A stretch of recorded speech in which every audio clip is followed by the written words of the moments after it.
So I'm Michael Dunaway again. I direct the chairman of the Public Safety Supercluster, so one of our 6 superclusters.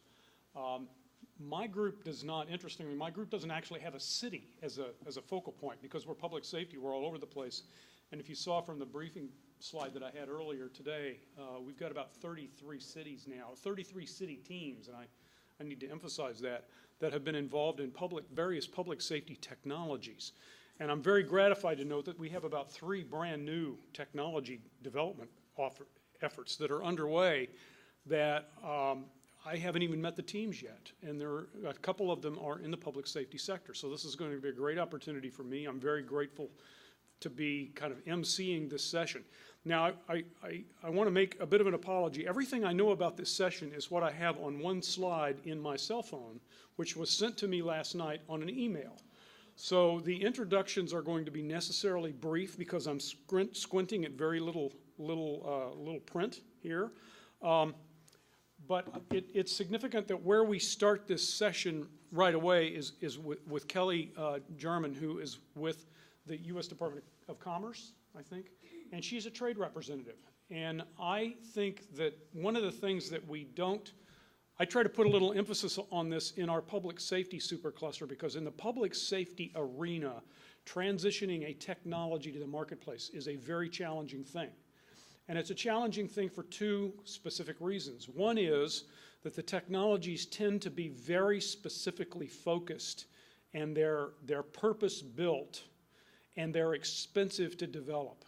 And I, particularly on the high technology end, I think all of us know this because we live this. The other problem is that because they're so focused and they're on the public safety sector by and large, there is not a very large marketplace for them, and typically it tends to be governments and the first responder community. And I see this all the time in the work I do at the University of Louisiana.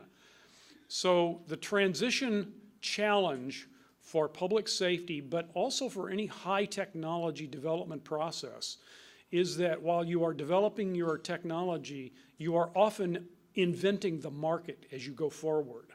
And that has its own set of very interesting challenges, and it requires a process which is kind of collaborative by nature because you're dealing with a marketplace at the same time that you're working with your technology team to develop technologies and push them forward.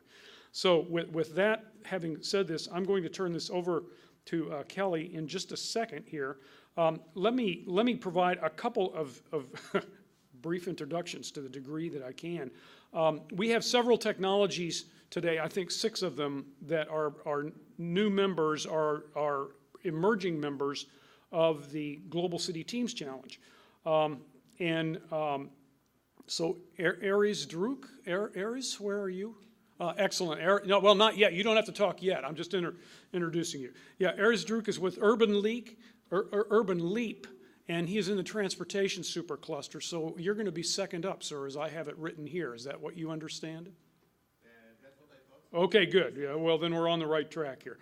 And then Benjamin Ng. Benjamin, wonderful to meet you. You and I have been swapping emails now for some length of time. It's terrific to finally meet you, and thank you very much for being here. Benjamin is leading a group in Singapore called Concord Security, and he has some security solutions that he's going to be presenting. And then Seo-Hoon Kim, you said Cecilia also. I horribly mispronounced your name. I apologize for that. Thank you very much for being here. And you go by Cecilia also, is that right? Okay. All right, thank you. And a public safety technology and an IoT solution development called Delhi Eye. And then Sudipta Bhattacharya. Excellent. Thank you very much for being here. Sudipta is going to has an IoT solution lead from Nokia Industries, and then after him will be Chris Bailey from Electric Cab of North America. Chris, good to see you. Thank you for being here, and I'm really looking forward to this. This should be very interesting, I'm sure. And then finally, and this is one that really caught my attention here. The project is called the Estimation of De Facto Population. U-Book 1. Okay, Excellent, okay, good. Well, thank you. So this is a project that is in the transportation sector also, but from my perspective in public safety, I'm very interested in this because estimating unknown populations post-disaster is a huge problem in the field. So I'm very interested in where this goes, and I'm looking forward to your presentation as well. So we'll go more or less in that order. Please, when you come up, pronounce your name properly, which I did not do, and tell us a little bit about yourself from a personal point of view. You know, how did you get where you are? And then you can go into your project description, and that's where I would like to start. So Kelly, if I may, I'm going to turn this over to you. You pronounced my name perfectly. I did. That one I got right. Yeah. Thank you. The one easy one. All right. So, not in the room, but I should, of course, thank Soko Ree of NIST, my fellow Department of Commerce agency. I'm with another branch of Commerce. There's about 12 different bureaus, the International Trade Administration. And so while the overall commerce mandate is fostering and the economic prosperity of the United States, we each obviously have our own little functions. And so within the International Trade Administration, there are three main branches, and we really look at, as the name would imply, international, market access and trade and promotion. So what I was asked to do is come here and make sure you are aware of our particular agency and how that might benefit your projects, your particular company. So please indulge me for a few minutes, and I'll give that overview. So our branch has three parts: enforcement and compliance. That's the group that looks at trade agreements. Are they being honored, not honored? Industry and analysis. They're the deep analytical folks that dig into industry trends and development, that kind of thing. So it's kind of the brain trust on different sectors. And then on the U.S. commercial side, we are the trade promotion, investment, business development group, if you will, for the Commerce Department. And it's the best job in commerce. Don't mind what Soko says, it's true. And so, I mean, why are we here? Why do your tax dollars go to our agency? It's because we support exports. When it comes down to it, that's what we work to do. And that's so important for the U.S. economy. As a percentage of our GDP, we export much less than most other nations, but yet 70% of the world's 70% of the world's purchasing power is outside the United States, 96% of the customers, and so we want to help companies grow into that space. And it meets our mission of the U.S. prosperity, because 11.5 million jobs in America are tied to the export industry. So export more, create more jobs, create some economic stability. And some interesting studies that have come out that companies that export actually grow faster, they pay higher wages, and they're less likely to go out of business. It's a diversification of a portfolio. So there's many reasons to go at it. Okay, so where are we? Worldwide. There are feet on the street through our agency, which staff the commercial sections of U.S. embassies and consulates around the world. We're in, 75 countries, about 128 offices. Those are the red dots. And then the purple dots are where we have partnership with the State Department to deliver those same services and support. So there's just unparalleled access. In the United States, there are local offices as well. So, you know, I guarantee that from wherever you come, whether it's in the U.S. or overseas, there's a connection that you can make locally to our agency. And I'm here in the Portland, Oregon office. And I was looking at the site of the GCTC and pulled up this map of current and past municipal action clusters. I mean, it's phenomenal what has grown in the organic, right, partnerships and collaboration and all these locations. And I would venture to guess in the next couple of years that's going to be red. It's going to be entirely red because we are so interconnected. But as it is now, we have offices in all those locations. So those cities, those universities, those industries, our industry producers, are ones that can where we can create or support kind of that nexus in making introductions and in other ways supporting the commercialization of the technology. And I think that's what Michael's referring to, is that, you know, it's great to talk, and certainly if you are a scientist or engineer, you know, you get really excited about what these things can do, but you quickly run out of capital. You know, the venture capitalists are only going to support you for so long. The bank account is only so deep. And then it needs to commercialize. So when it gets to that next phase, that's often where our agency gets involved, is helping companies commercialize.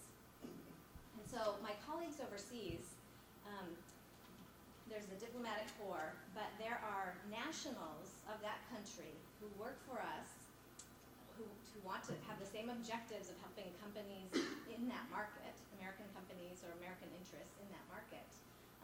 Some of them have 10, 20 years of experience. They know the industry, they know the country, they're local nationals, and it's their job to work with American companies to find partners, to navigate the bureaucracy, and so it's a great, wonderful resource, but being a federal agency, we're not out there promoting ourselves per se. You know, there's no ads in the paper, so companies often overlook the resource base that they have to take advantage of. And in working with them locally, it's really the full spectrum, from developing an export plan to doing due diligence on a partner, to advocacy on a public tender. You know, it's a whole range of support. So I want to give us a couple specific examples. A lot of our work is customized. I'm talking, you know, broadly about the resources, but when it comes down to it, it's with an association or it's with a particular company. So we've done something called a single company profile for a lot of businesses. And what this is to give a case study, a company, and there's one quoted here, and I'm probably too small to read in the back, FireEye. It does a malware software that just appeared on the market at just the right time. But when we started working with them, only about 45 employees or so. And so they utilize our agency to come up with a target end user. Who do we need to pitch, to demonstrate our technology to? Who in the government, utilities, financial services? Develop a target client list, extend an invitation on embassy letterhead to that client list, and then allow them to come to the country and do what they do best, which is demonstrate their technology and sell their product. So they're relying upon the commercial service to help find the right contacts, to extend the official invitation, and the logistics and other mechanics of delivering that program, so that's taken care of. And that program has become part of their business development, their global business development model. So they replicate that in markets as they grow, as they're ready to take on new markets. And then I'm going to give a couple of examples of other recent things we've done, because the breadth of types of services are so varied, because it's really tailored to a company's resources and objectives and needs. But where I think our sweet spot is often in partnership development, the market positioning, and then presenting market intelligence so that a company can really assess, is Hungary ready for me now? Shall I spend my precious business development dollars in that market? So there's a guide, Smart Cities Guide, export.gov, that's our main portal. If you walk away with anything, you might note that. Huge amount of resource there, export.gov/smartcities. And it's a global view of access to capital, state of development, use of IoT, sort of opportunities, barriers. It's a great resource. And then this particular example, this was in Vietnam, second-tier cities. And we assembled a group of about 14 U.S. companies, and they paid a nominal fee, something like $500 each. And our colleagues put together a schedule with city planners or others within those Vietnamese cities that were really struggling with some of their urbanization and their needs to meet the needs of their citizens and their growth. we created forums. So it was a two-way, right? It wasn't just, I'm this US company, I do this so well, buy my stuff. It was talking about the capabilities, the solutions that US company could solve, and then also to learn from the Vietnamese officials on what they were looking for. And also a good thing about the federal government, our agency, is that it's a great equalizer. So in this case, we did have Qualcomm and Uber and Cisco on there.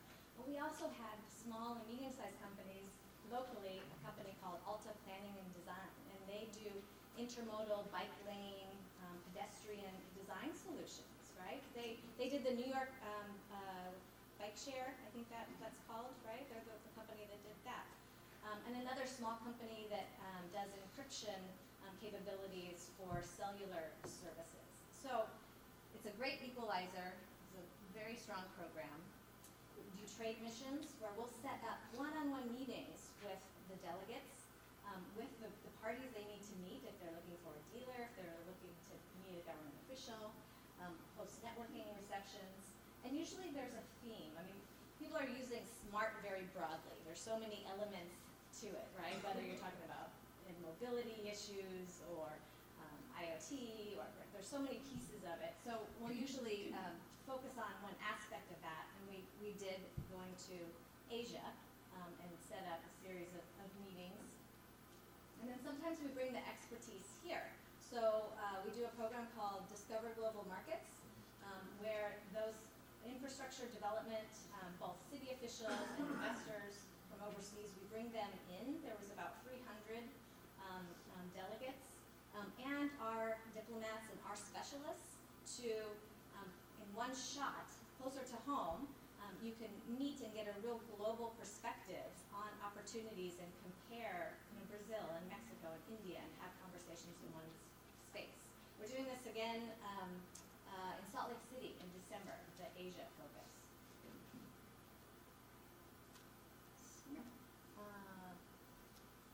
All over the world, all the time. You know, there's no way I could catch it all in this brief presentation. These are some upcoming events. Export.gov, you can find this. Export.gov, you can find your local trade specialists to talk about your needs, your markets of interest, and they'll help plug you into those resources. Oh, and this is where I get to brag, just briefly before I turn it over to the next speaker, is that we work with somewhere the count is around 44,000 companies around the United States that are actively using the commercial service.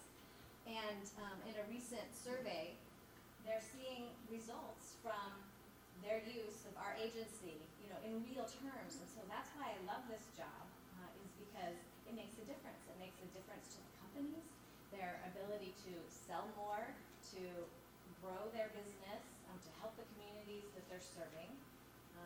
And I hope that if you are not using the services of our agency, the commercial service, as part of the Department of Commerce, that you will. I do have some handouts of some interesting market snapshots that I'll leave out for you. We call them heat maps.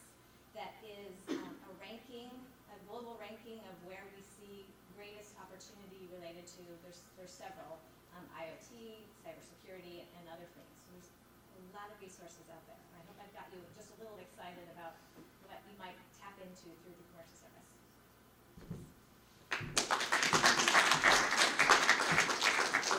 For a group this size, we have the luxury of time for some questions and answers. Does anybody have questions for Kelly? Hi. If I'm a Singapore company expanding to the US, would you help me export myself back to Asia? Export yourself back to Asia? Yeah, of course, yeah. So, I mean, what we look at is, you know, we've used the term economic prosperity, growth. So it doesn't matter if you're a foreign invested enterprise in the United States. You know, if you have jobs here, if you're calling upon some local content, whether it is brain power, you know, or actual products, then absolutely, yeah. Do you have some conditions like how much paid up capital, how many people we must hire locally, or are there terms and conditions that must be met for you to support us? Nothing with terms and conditions. It has to be in the interest of the United States. And it's a pretty broad definition of what that means. Okay. We we work with companies that are starting up, that are in their garage, that have their technologies, 2 people, so it's not like you need, 100 employees or anything. And we work with large companies and help them in advocacy, in tenders, public tenders, so the full range. Yeah, Thank you. for that question. Just as an example, there was a company that was originally from Africa, and they have a U.S. subsidiary which is small but very active. And then I think ITA is either helped or is still helping the company export the product out of the United States. Kelly, I have a question if I may. So you're here in Portland, in the I am. Portland office. Does your work generally center on Pacific Rim export and relationships? Is that principally what you do? Yeah, no. My work centers around whatever more geographic to who is here in this area. So Oregon, Southwest Washington is the territory of my office. We're pretty horizontal here. There's companies in a lot of different spectrums. And so it's where is there opportunity for their products. I work a lot in the safety, security, defense industry. So who is spending money on that? Counter drone technologies. It's the Middle East and it's Latin America. So not Asia, but Yeah. Great, thank you very much. Will you be with us for the rest of this session so people the rest have of the questions?